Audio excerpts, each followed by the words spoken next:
Well, hello and welcome to another edition of the Endless Coffee Cup podcast. As always, I'm your host, Matt Bailey, and I have got a great guest today, my good friend, Motab Arabiat. Motab, how are you doing today? Doing great. Thank you, Matt, for having me over. Hey, very, very welcome. And I will say, Motab, we met a couple years ago with New Media Academy. And even then, I was impressed with your background. In fact, there's a whole story about how Motab and I met. And because it was sort of an out of the blue, hey, let's talk. And who is this guy? And then I saw his credentials on LinkedIn, and I think we should talk. And Motab, you came from a number of years at McCann in the UAE, and then we worked together at New Media Academy, and then you went on to work at Expo 2020. I mean, what a background. How did you fall into marketing? Let me just start there. Well, that's a very interesting question. How I actually started in marketing is all because of tea, believe it or not. So it all goes back to tea. Tea was the main thing that got me started in marketing. Before marketing, I was in sales. So not that far off from marketing, but I was pretty much more in hand-to-hand combat, doing the daily grind of selling products as my day job. And one day I was walking home and this lovely little kid stopped me on the side of the road and asked me, do you like some tea? And as a matter of fact, I do love tea. Invited me over. And at the time, social media was just in the beginning, just the early days of social media. And not a lot of people are actually utilizing it for their businesses yet. And I'm talking, this was a time before there were brand pages on Facebook, where brands on Facebook actually had to create just a normal profile like everyone else and try to build relationships and have followers, not followers at the time, friends, pretty much just like everyone else before they introduced brand pages. So started going to this tea shop, and because I was actually spending a lot of time on social media, the owner of the shop asked me, do you mind doing my social media and help me market the cafe, pretty much the tea shop, and get customers there? And that's exactly how it started. I started from the ground up. That was my first client. Great. I was freelancing there. The minute I got my first check, I submitted my resignation from my day job. And I said, this is what I'm going to do full on, and I'm going to focus on that 100%. And that's exactly what I did. From there, I started, that was my first client. I then joined Starcom, which is part of Publicis Group. And they were just getting started building up their social media department. And they actually took a risk taking me on board because, like, you don't have agency background, you don't have a marketing background, right? Yet your work actually proves that you are doing this already. So I brought to the table the street smarts of doing social media for small businesses and tried to apply that to some of the big businesses that they were actually handling at the time. From then, it was just a matter of time before moving from a media agency to a creative agency. And that's where I joined FP7 McCann Group in Dubai here. Beautiful time of my life, where worked with some of the best brands out there. But after a while, I was like, okay, maybe now there's an opportunity to try something else out there. And I wanted to really help startups and work with startups. And that's where I joined Astrolabs and started building training programs for startups in terms of, if you only have one dime and you need to do your marketing, what exactly are you going to spend that one dime on? I love that question. That is great. Honestly, these are the questions startups care about, because they don't have the big budgets that the big players do. They need to make do with whatever small budgets they have. And after that, that's where we met, New Media Academy. And that was a great, interesting time as well, building some great programs there and meeting some amazing people, some stars, honestly, till this day. And from then on, the opportunity came to run the social media show for the biggest show in the world at the time, Expo 2020. Yes. Which was a once in a lifetime opportunity. It's such a huge effort and a huge event, and the responsibility was so big that it's not something you could easily say no to. No. No, and just for the listeners, just to give you an idea, if you did not hear about Expo 2020, probably the first reason was because of the pandemic. That was, and by the way, we're talking about Expo 2020. It happened in 2021 and 2022. It got pushed back about 6 months, I think it was, because of the pandemic. I'm a couple of stats here. So over 24 million visitors in this 6 months, and literally the expo was its own city. There were over 200 pavilions, over 190, I think it was 191 countries were represented. And just the number of pavilions, the types of pavilions, there were some countries that they went all in on creating these amazing pavilions to showcase not just their country, but of course the theme was sustainability. And I mean, I was just blown away when I was there. Not just the pavilions, but the food, which, tops my list as far as you could eat anything from almost any country or region around the world. I mean, it was absolutely amazing. And then I find out my friend Motab is running the social media. And so I picked his brain a couple of months ago, and I'm like, this is going to make a great show, because if you're a marketer, if you are in social media or in marketing or anything, I mean, this is, like you said, this is a once in a lifetime opportunity to work on. I mean, this is global. This is millions of people that you can look out a window and see them there enjoying this event. I mean, what was that like? How did you feel every day when you showed up to work? It was intense. That's the only word you can actually describe it with. It was definitely intense from day one. So I joined pretty much a bit late to the show. The expo had already started, and I joined pretty much a month into the show itself, with 5 months left into the expo. And there were a lot of challenges just from the beginning and throughout the whole event, just because of the whole magnitude and the impact expected of the expo, because you literally had the eyes of the most important people in the world looking at every single thing that you do. Every day, every single post would reach approximately 6.5 million people. Wow. That's the size of the social media channels and the community that we had across all our social media channels from everywhere around the world. So it wasn't just, oh, it's only happening in Dubai and the UAE, that only a small audience here are going to see it. We had people participating from every single corner of the world, paying attention to what we're doing. One very important number that you missed out, that you probably didn't have there. It's true, we had 24 million visits to the site itself, but we had 240 million visits to our online portal, which is the virtual expo.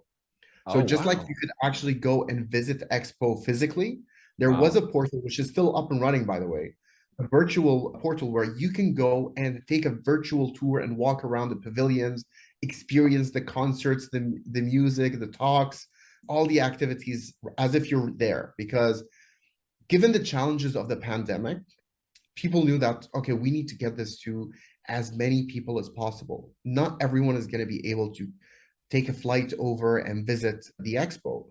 So how can we take that to them? And they created pretty much this online portal that mimicked all the experiences and delivered that to everyone around the world. My favorite, I have to say, is they even, I don't know if you know this, Matt, they even recreated the whole expo as a Minecraft world. So you can actually walk and experience and build within the expo itself. Wow. Okay, now I got to go see it. I'll have to get one of my kids to bring it up. That's, that Yeah. is absolutely amazing. I mean, this was, and it's one of these things. The further you dig into it, so you had officials, dignitaries showing up throughout the 6 months, and I mean, I imagine sometimes you had knowledge that they were coming, and sometimes maybe you didn't. You had celebrities, you had singers, entertainers almost every night. Yes. Just so this was it, like it was a concert within an event within a global view. I mean, it just blows me away everything that was going on.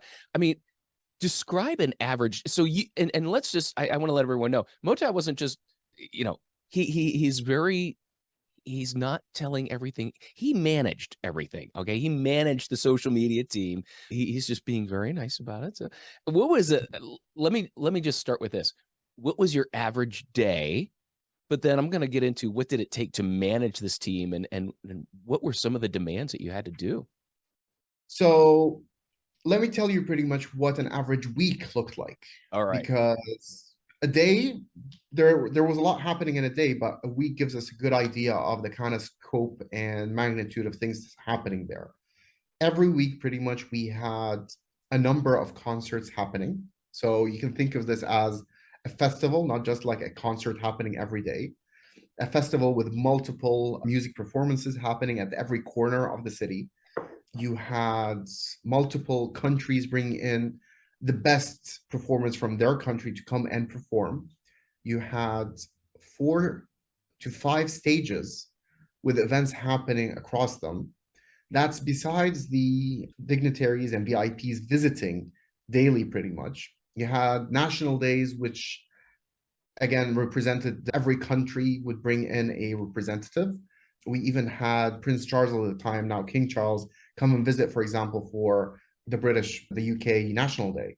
Oh, Again, this wasn't like the official national day for the country, but it was the Expo National Day because we wanted okay. to give every country an opportunity to celebrate their country within Expo. So everyone had that happening pretty much during the event. So there was a lot happening there. And every single thing happening is pretty much a great story to be told. And we had the responsibility, especially managing the social media channels, to capture as many of these stories as we could and actually share it with the rest of the world. A great point to actually start is it wasn't me alone. You were so generous to say it was me managing the whole thing, but the social media team was a team of around 23 people between content creators, social media managers, video editors, photographers, going out there and creating this content every day. When you look at your average brand, whatever the brand is, you look at the number of times they publish content online, unique content. The average is around 200 pieces of content per year.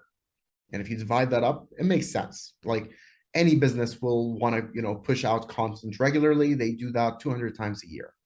At Expo, we were publishing 200 pieces of content every single week, just to put things into perspective. Now, That, you do the math in 6 months, how many years worth of content were we actually pushing out? wow. Yeah, it Wow. was intense. So there was a lot of content, a lot of stories to be published and put out, a lot of cultures and communities to reach out to and to represent at the same time, a lot of great causes and issues that we had to highlight, bring forward. So there was a lot of pressure, especially on social media, because everyone would look at social media to see what's happening today. What are you talking about? If Right. I go there today, where should I go? What kind of experiences happened over the last week? There's a lot of things that you need to communicate, and we had to put structure to all of that. So behind the scenes, we would pretty much treat this just like you would a magazine or a TV station, where, okay, guys, what's our story for today? What's the programming going to look like? And each team would be allocated a slot and a story to go and bring that to life. And it was definitely a once in a lifetime experience, not just from the challenge of storytelling, but also from an operational point of view, because you're actually managing multiple teams to tell different stories across different times of the day. We, at one point, had 4 shifts of teams pretty much working around the clock.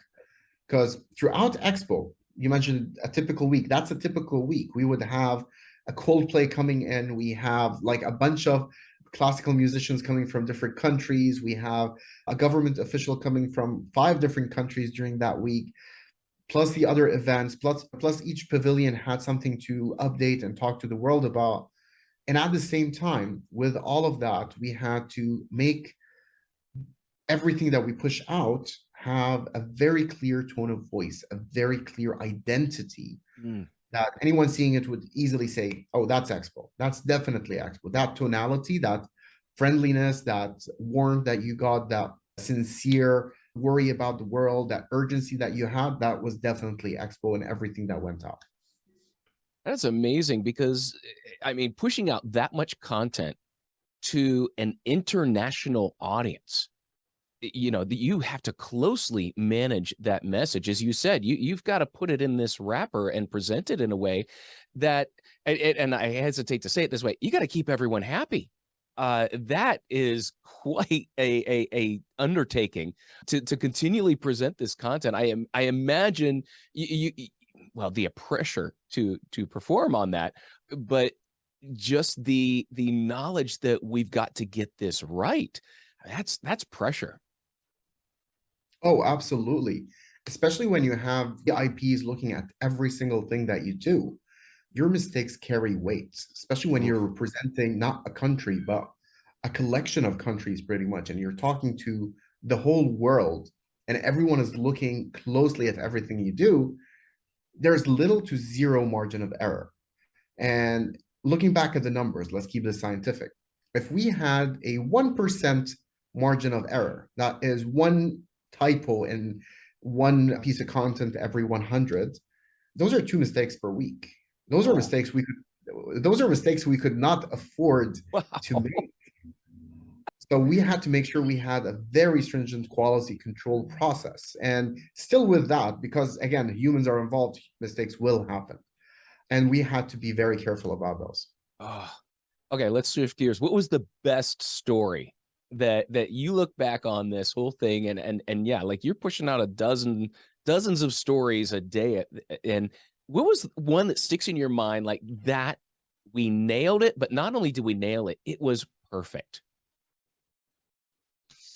Let's see. Honestly, the ones that really stick are the human stories. So the concerts are amazing, the events are spectacular, but when it came to the human element and the human stories, there are certain individuals, normal everyday citizens, that really stand out in my memory because they really embodied the story of Expo. There is a lovely gentleman that went to Expo every single day, Mm. collected every single pin, and you can see them on his jacket pretty much. And he would walk there. He's a celebrity every time he goes there because he's now known as the Expo pin guy. He's collected every single pin. Another one is another lovely, lovely kid called Sam that suffers from Angelman syndrome. And he was there pretty much every week. Wow. And his mom would post stories of how happy and excited and engaging he is with the people over there. But the one that definitely wins the cake for me is one story that no way I would forget. So at the Expo, a lot of great celebrities also used to visit all the time.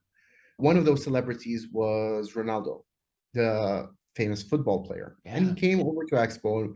We announced this like maybe hours before it happened. So it wasn't public knowledge. So we announced it like really short notice. And we told the world, okay, so now he's coming in the next few hours. Make sure you make your way to Expo if you want to see him. And he's going to give a little talk over there. And a good friend of mine from Make a Wish Foundation called me and told me, Mortab, there's a kid that we have on our list that is a sick kid that really wants to meet Ronaldo. Would you be able to make it happen? And I was like, let me find out. Wow. Luckily, we had a great partnership team. When I brought this case to them, they said, no promises, but let me see what we can do. So they actually were able to pull a miracle and allow, create an opportunity where that kid would actually meet Ronaldo pretty much and, you know, bring a story to life, his dream to life, his wish came to life pretty much because of the people and how receptive they were to actually making these human stories come to life over there. That's amazing. That is absolutely amazing. Just wow. Yeah, I'm sure you could go on because yeah, these seem to be very, very clear in your memory, just the people and their experiences and what that meant to them. On a humorous note, one of the things you told me about was K-pop. I did not realize how popular not just K-pop is internationally, but they seem to take over when they showed up at Expo. Absolutely. So there was a big K-pop event that was announced at the Expo, and this happened on the National Day for Korea, South Korea, and it took place at Expo, and a big concert was planned for K-pop artists. People know about it, and they started showing up way before our gates open. They were ready from the get-go because this was a free concert and they knew they had to be there early if they had a shot of being there. They started showing up from 7 a.m. Our doors open at 9 or 10. And they were there at 7 a.m., making sure that they do not miss a front seat to go and attend these concerts. The community was huge pretty much when it came to K-pop. It was without a doubt the most viewed and most anticipated event throughout pretty much the whole, yes, Really? Now, what even time was the concert? internationally. If people are lining up at 7 a.m., what time was the concert? I can easily say the concert would not have started before 5 or 6 p.m. Yeah, because So they were ready. yeah, your Yeah, they full were day ready went to to go. like 10 o'clock at night, I think. Yes. Yeah. Wow. So the concert kept on going till night. Wow. That is amazing. I knew K-pop was big and internationally it's huge. And so that is hilarious that that was one of the most anticipated events and people were there 12 hours early. Oh my goodness, that is absolutely amazing. Okay, I can you talk about this? Can you talk about like one of the biggest things that you had to deal with?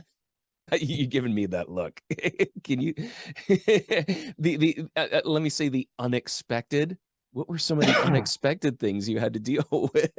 So we had a lot of challenges, definitely, being such a big event and a global event with a lot of countries being put in a very close space. So there were a lot of interesting challenges, and I'll just leave it at that.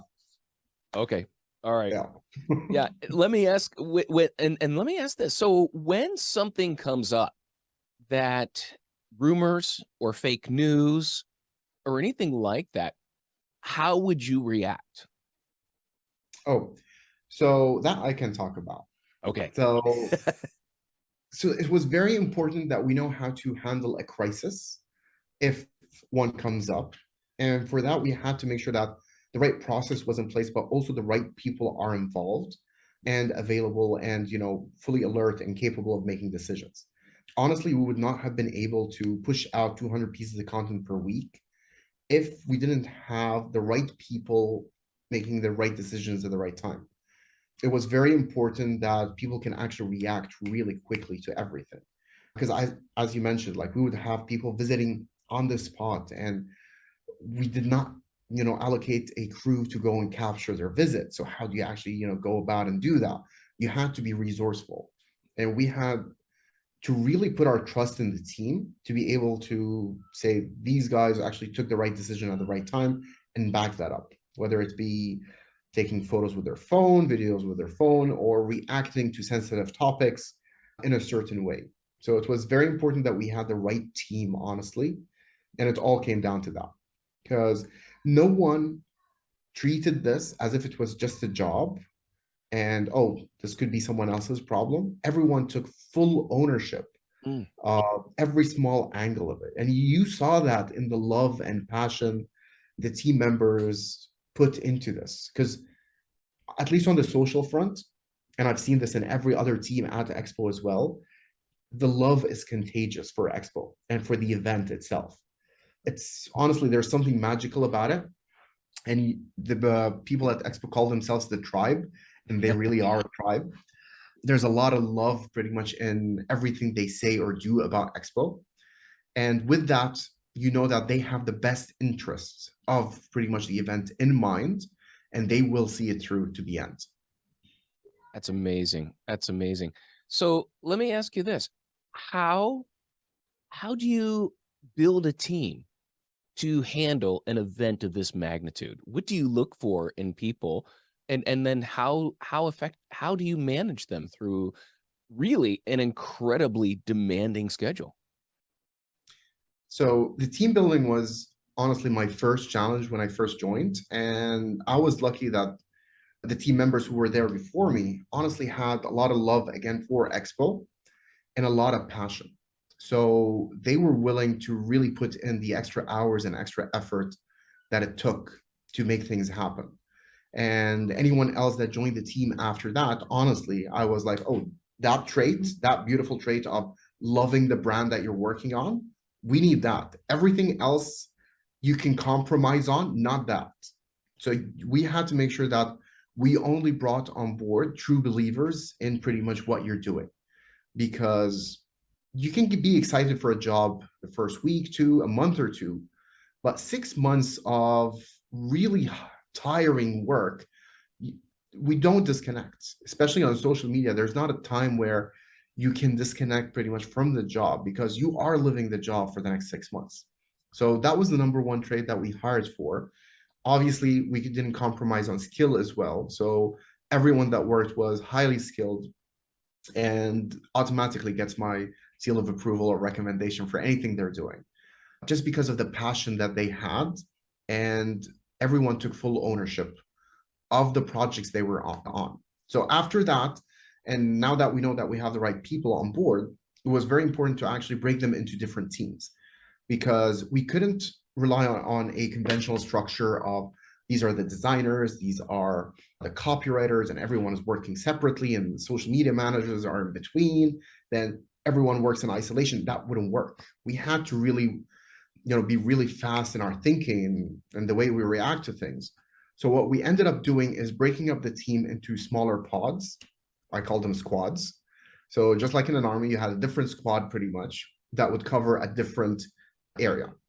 So we had a squad that was focused mostly on the events and concerts, because they built a good relationship, they can tell that story, and that's something they have more passion for than others on the team, for example. So we allocated these squads to their strengths, and then we let them go. Each squad had a manager, a copywriter, a video editor, designer, and they would go create the content, build the stories, tell the story itself, share the content for approval, get the approval, get it done. Wow. So they were fully autonomous pretty much, with little oversight down the line, because they know how things are doing. They're doing it day in, day out. And it's very important to, in these situations, communication.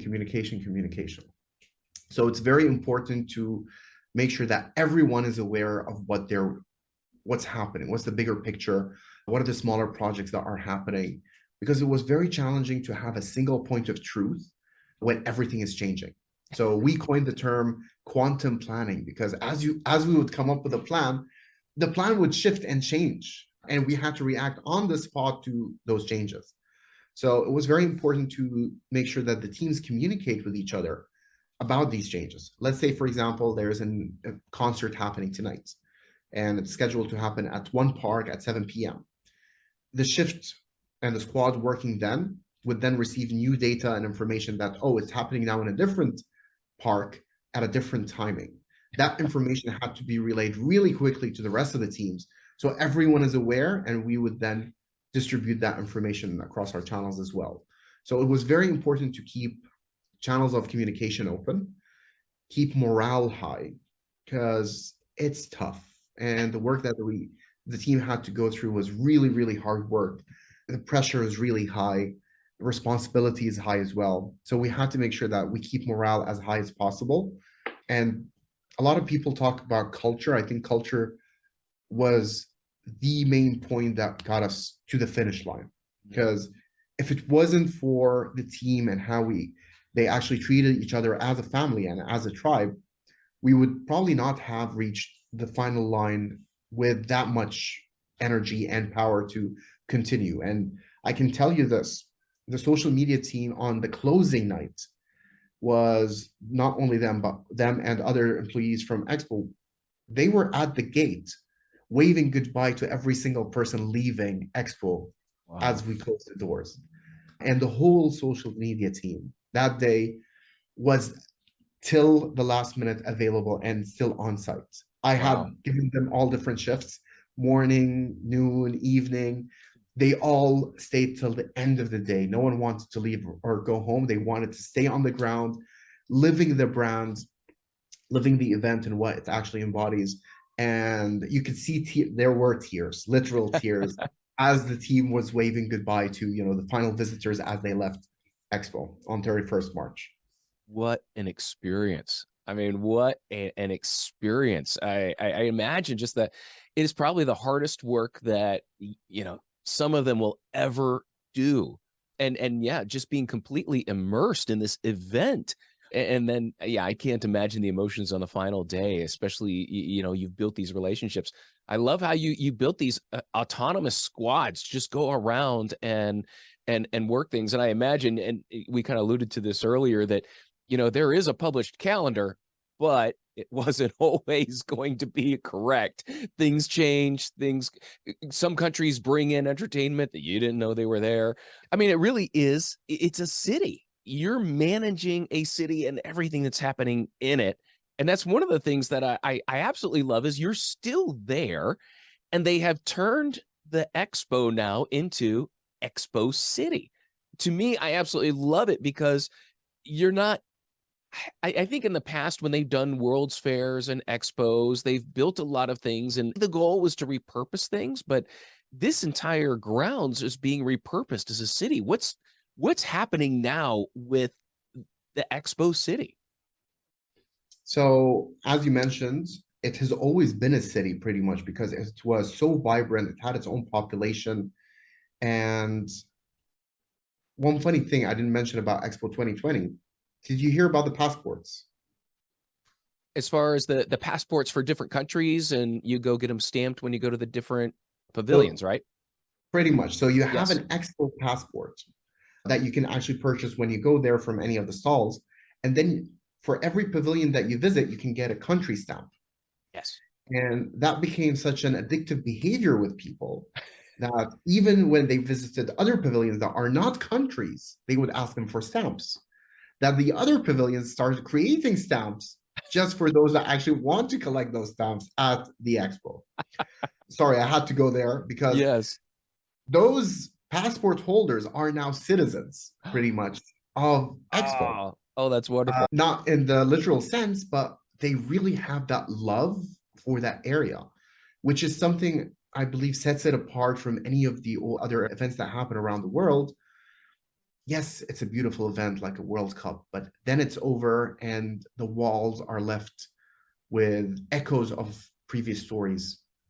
While Expo, as it is right now, those stories that happened within the walls and the pavilions and the whole space are still alive because people could not stop talking about them. Mm. So, with the end of the event, you would expect the conversation to die off pretty much, and that's it. On the contrary, people kept on talking about Expo. We saw that the number of mentions maintained a steady pace. And yes, it did drop off, but at a very, very slow pace compared to any other event or any other festival that would happen. People still talked about Expo, creating memes that, hey, we want to come back. Don't say no. Love stories being written pretty much all the time. People couldn't wait to come back. So when we announced that the space is now going to be Expo City, Expo Dubai City, Expo City Dubai, sorry. So when we announced Expo City Dubai, people were so excited that finally they can go there again and relive some of their memories, even if it's not the concerts, even if it's not the pavilions and the countries that were there. But the space had something magical, honestly, that when you go and walk there, you really experience it firsthand, Oh, absolutely. especially in the faces of the visitors that go there. Mhm. Because it wasn't just about a location with a lot of things that happened there. You find that around the world, but there was a mission, a shared mission pretty much, that was communicated in everything that was happening at the expo. For example, with all the concerts that happened there, all the artists pretty much tried to push a sustainable goal that we were trying to communicate. So throughout the whole event, we were also partners with the UN on the social development goals and global goals pretty much that we're trying to push more awareness towards. And you found that a lot of the public actually remember them just because they lived them in the exhibitions, they lived them in everything that was happening on ground. It was a very true manifestation of walking the walk, not just talking the talk. With a very small example, I'll give you a very small example. you can't buy a plastic water in a plastic bottle on site. Yes. Everything, all the water was in metal cans because they wanted it to be more sustainable, easily recyclable. So they were really, really embodying these principles. And that translates still today. So today, Expo City is going to be a sustainable city where you can reach anywhere within the city within a 15-minute walk, pretty much. The buildings are still there. They're amazing. They're magnificent. And we have great things coming up soon that we haven't announced yet. But again, it's a city and we're just getting started. So after the event, there are a lot of things that we're still preparing for. And it's just, again, building a full city, trying to build a full population in that city. And we're just getting started on that. Amazing. Absolutely amazing. And yeah, I would, dear listener, go look at Expo 2020, go look at some of the pavilions, go look at some of these things because it absolutely was. I mean, being there myself, it was just beautiful. I mean, you walk around and nothing was accidentally placed. Everything was so planned out well. It was just an amazing place to be. And when it got dark, it got even more amazing. The El Wasl Dome was just wow.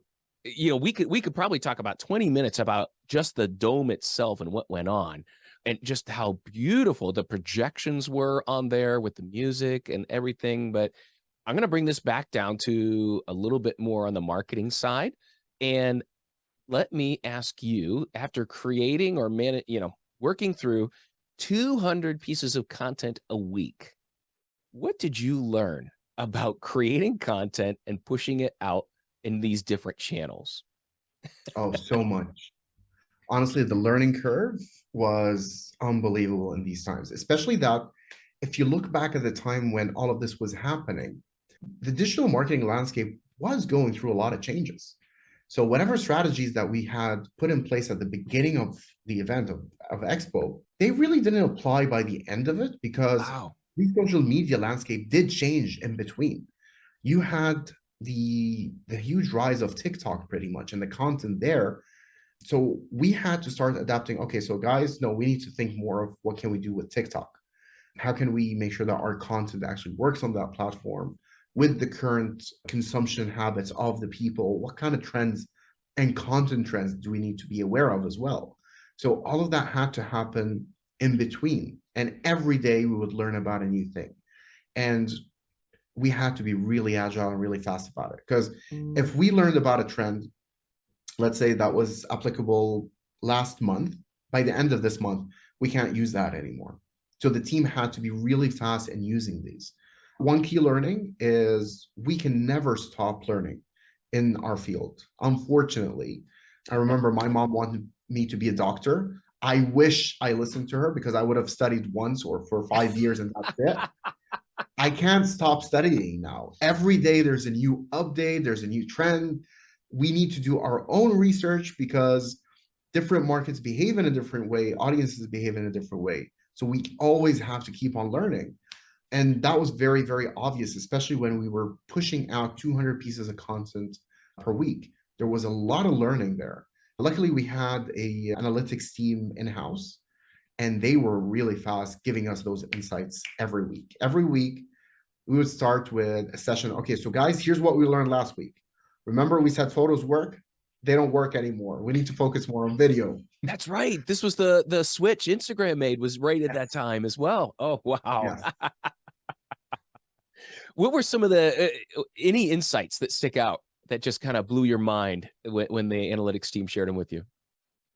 It was at the time as well where Reels really started kicking in and the organic reach of Reels, especially in the early days when they first started pushing Reels and introducing them, is amazing. We realized that almost 80% of our reach came from organic content and organic reach because of Reels. So that Wow. was huge for us, especially when the follower number officially for all of our Expo channels was 6.5 million.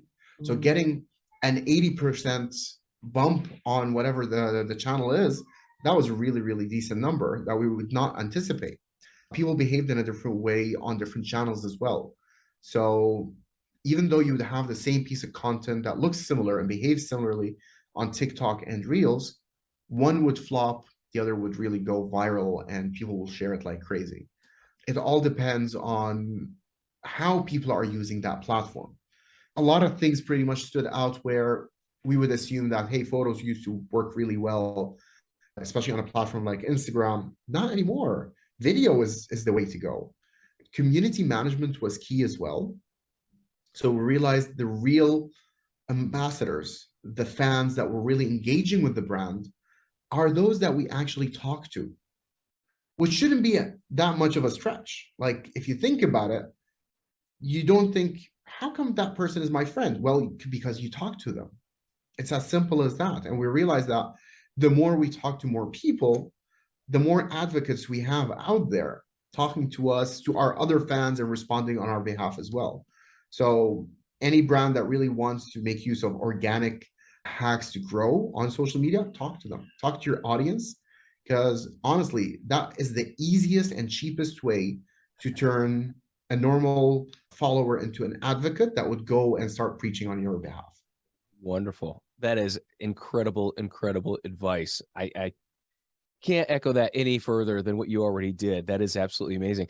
There is so much we could go into. And did you do work with other content creators outside of Expo, or as we might call them, influencers? And how did that work? So we did work with a lot of content creators. The exact number escapes me, but it was definitely in the hundreds, where we had daily visits coming in.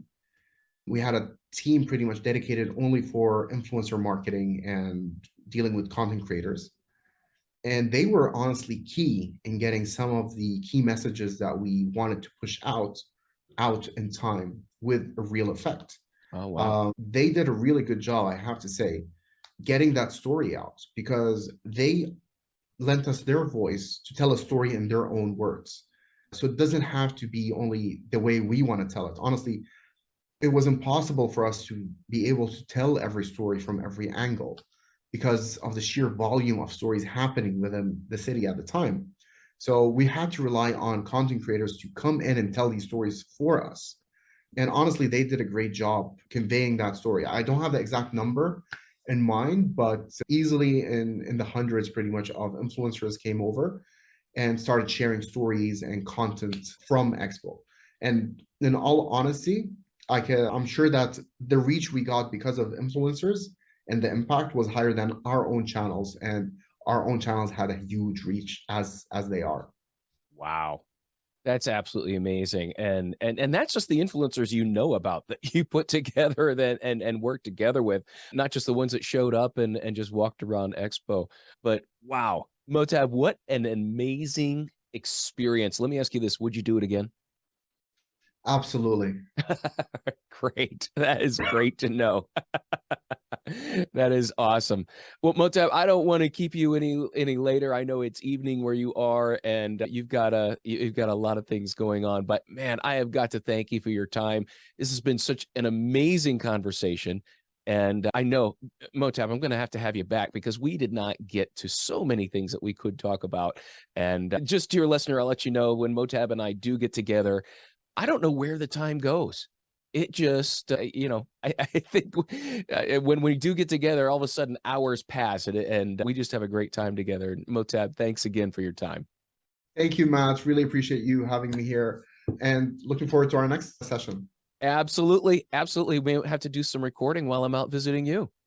Absolutely. Next session is going to be in Dubai. All right. All right. Maybe from Expo City. Ah, that's a great idea. You've We'll got make all the it equipment. happen. All right, dear listener, thank you again for tuning in to another edition of the Endless Coffee Cup podcast. I hope you enjoyed this conversation, and I look forward to meeting you again on the next edition of the Endless Coffee Cup.